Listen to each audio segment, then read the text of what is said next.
Prior to looking at further extensions in more detail, I want to show you an existing site I've quickly put together from scratch, without the use of any extensions, so that you can see how you can solely utilize Dreamweaver CS6 to build a responsive site. There's not enough time to go through every single aspect of the creation, so I'll cover what I feel needs to be explained if you've already been using Dreamweaver for a little while.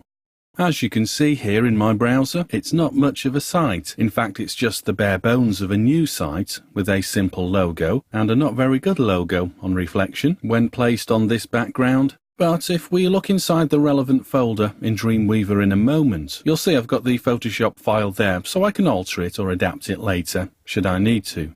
There's a navigation bar placeholder and a content area with some rather minimal text at present. Nevertheless, it's still a fluid design, in that if I resize it by grabbing down here, you'll see the elements move to new relevant positions, and the background constantly readjusts its size to reflect the new resized dimensions. So, no matter how I resize the browser to simulate lots of different desktop, tablet, or mobile screen sizes, you'll see the basic page remains in proportion to its elements and resizes accordingly, as does the background image. Let's move back over to Dreamweaver to see how this has been achieved. Actually, before we start, have a look in here in this ES Images folder. This is where I keep the only asset involved, this background image, and you can see it's a PNG file, logo.png. And if I select the logo, down in our Properties panel, we'll see the PNG source. Okay, now it's all been accomplished by adapting the HTML and CSS. However, if you look up here, you'll see I only have one HTML file. I don't have any style sheets. I do have styles, it's just that they're part of the HTML rather than being separate as an external style sheet. If I go to the code view, you'll see the various CSS styles. Now you know and I know this isn't the best way to do it, and we'll look at changing this another time. As you scroll through this HTML file, then we can see all the different styles that have been used. Now I'll just re-click on my design view. So, how has this site, basic as it is, how has it been constructed? Well, a glance at the live view will help us see. I'll click on the live button, and then on live code, and finally the inspect button. So now, when I mouse over specific page elements, we can inspect to see how that element has been created, positioned, and styled. The logo, for example, has a div ID of logo, and those are the dimensions. Note also, it's been placed in an AP div. In fact, that's how all four elements have been placed on the page, i.e. inside their own AP div, and from there, it's a simple process, as you know, to name each element with an ID. In the case of the navigation bar here, it's called nav for its ID.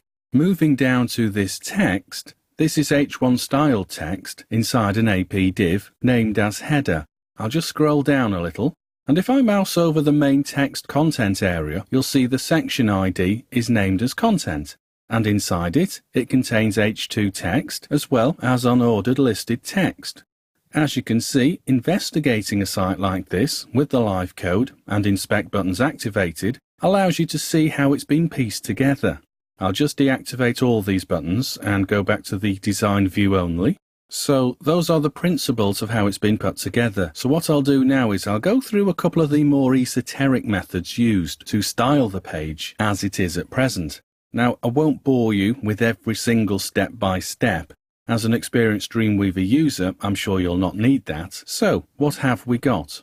I'll start by talking through how I've added HTML5 control over what our AP divs, our absolute position div containers that enclose the logo, navigation bar, the text here, and the content area.